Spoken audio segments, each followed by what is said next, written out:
The storm rolled over Houston like a freight train as I stood on the sidewalk, rain soaking through my clothes. My father had just tossed my last suitcase onto the wet pavement. "This house isn't yours anymore, Madison," he said coldly. "No job, no rent, no more handouts. I'm done funding your little tech hobby." It was the same two-story colonial I had grown up in for 30 years. The house that once felt like home now felt like a door slamming in my face. My mom stood behind the screen door, her arms wrapped tightly around her lavender shawl. "Madison, honey," she pleaded, "please just take the analyst job at your uncle's firm. You need stability. You can't keep chasing this dream." "I'm not throwing away my startup to push spreadsheets for oil executives," I said, shivering from the cold rain. "I'm building something real." Dad scoffed. "Building what? Another failed app? You walked away from a six-figure job at JP Morgan for this nonsense. It's been 3 years, and you have nothing to show for it." If only they knew.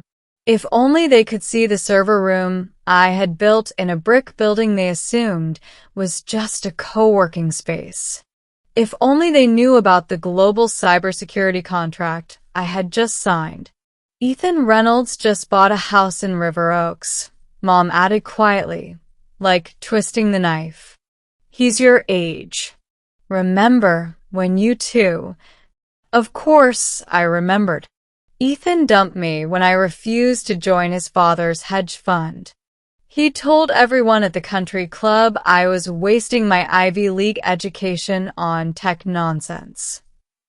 Ironically, his father's firm had unknowingly invested millions into my company through 2 shell funds. And Ethan? He had just been passed over for partner by someone I personally recruited. "This is your last chance," Dad said, stepping off the porch with rain dripping from his coat. "Accept the offer at Reynolds Capital, or you're out for good." I looked down at the suitcases, the expensive monogrammed leather ones they'd given me last Christmas, now soaking in the gutter. One held the prototype for our quantum encryption device. The other held signed letters of intent from 3 Fortune 100 companies. "All right," I said calmly. "I'll leave." Mom started to step forward, but Dad held her back. "Let her go, Susan. She needs to hit rock bottom before she'll listen." They had no idea I had already purchased the glass high-rise on Pearl Street. They thought I was between apartments, their sanitized term for failure.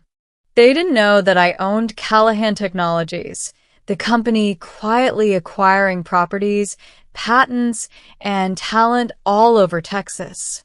"At least take the Camry," Mom begged, pointing toward the faded sedan in the driveway.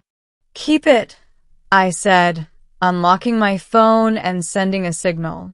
Seconds later, my real car, a custom-built prototype worth more than their entire cul-de-sac, turned the corner, followed by 2 black SUVs. Dad smirked. "Calling one of your college buddies to pick you up? Nobody's going to shelter your ego, Madison. Nobody believes in this tech fantasy of yours." Just then, the deep growl of an imported engine echoed down the street. Mom's eyes widened as a sleek midnight blue vehicle pulled up. "Miss Callahan," my driver said as he opened the door, using the name I built my brand under, my grandmother's maiden name. "Your car is ready."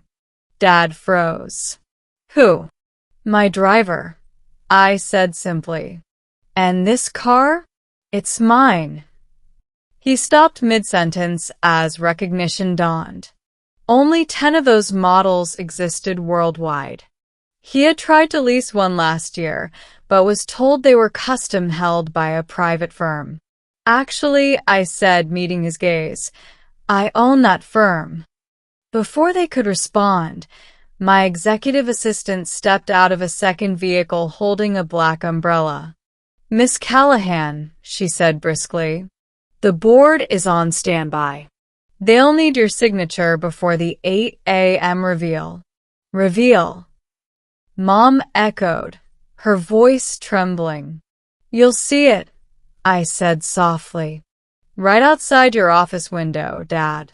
My security team, who had been quietly posing as the lawn crew across the street, loaded my luggage into the SUVs.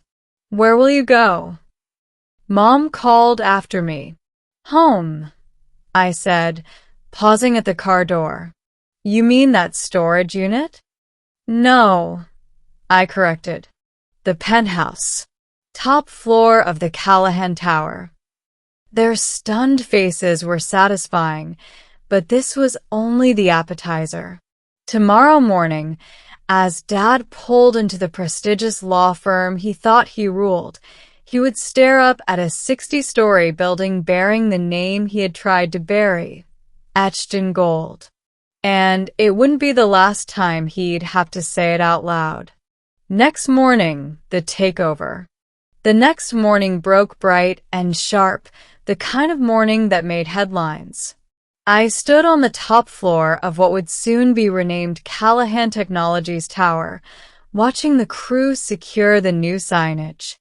"Miss Callahan," my assistant Leah said as she entered the room, "your parents just pulled into Caldwell and Pierce. They're in the lobby now." I turned to the wall of monitors showing every angle of the building across the street. Dad's car was parked in its usual spot, senior partner stenciled beneath his name. A title about to vanish. "Record everything," I said. Across the street, the building's PA system came alive. "Attention all Caldwell and Pierce employees," a voice announced. "Please proceed to the main lobby for an urgent company announcement." Confusion swept the crowd. Law firms didn't make surprise announcements. Then the massive LED panels outside the building lit up, 12 of them, spanning 10 stories each. My face filled every screen, side by side with the Callahan Technologies logo. "Good morning, Caldwell and Pierce," my pre-recorded voice said. Or should I say Callahan Technologies Legal Division? Gasps filled the marble atrium as the words sank in. I didn't stop there. On the screens, our valuations appeared. $160 billion market cap. Global acquisitions. Stock charts. Caldwell and Pierce was just the latest name absorbed by the company they once mocked. When I finally stepped into the lobby flanked by my leadership team, the silence was deafening. "Your firm has been processing my patents for 18 months, I said, walking past my stunned parents. "Did any of you ever bother to read them? Or were you too busy ridiculing the unemployed daughter of Charles Callahan to realize you were fueling her empire?" The screens shifted again, this time showing a bar chart. Madison Callahan net worth, $1.1 trillion. Reynolds family net worth, $32 million. Ethan Reynolds' face drained of color as the crowd whispered. "Miss Callahan," Leah said, handing me a tablet, "the president is on hold regarding the defense systems integration." I clicked the speakerphone. "Yes, Madam President. The AI calibration is complete. The Pentagon will have full access by noon." A ripple of shock went through the room. I turned to my parents. "Remember those computers in my old bedroom?